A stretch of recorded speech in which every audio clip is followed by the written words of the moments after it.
Amunisi lancet Rusia terekam menghantam dan membakar kendaraan tempur Cossack milik militer Ukraina. Rekamannya diunggah di Telegram Kementerian Pertahanan Rusia pada Kamis, 15 Agustus 2024. Dalam keterangan unggahan disebutkan, pasukan dari kelompok Sever terus membakar peralatan angkatan bersenjata Ukraina di wilayah perbatasan wilayah Kursk. Kendaraan tempur lapis baja Cossack milik Ukraina yang ditemukan oleh tentaranya saat amunisi lancet yang berkeliaran menghantam dan membakar. Akibatnya, para pasukan Ukraina ketar-ketir menyelamatkan diri.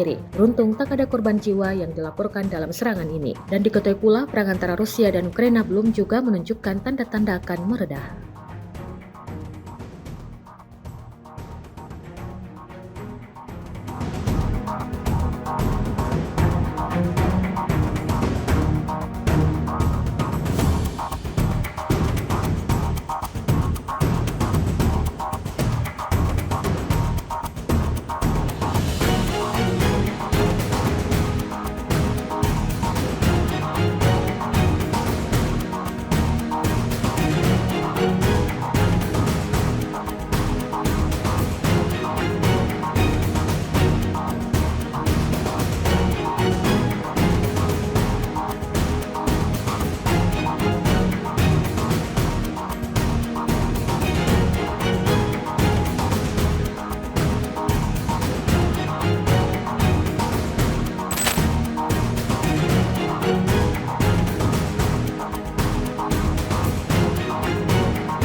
Download Tribun X sekarang, menghadirkan lokal menjadi Indonesia.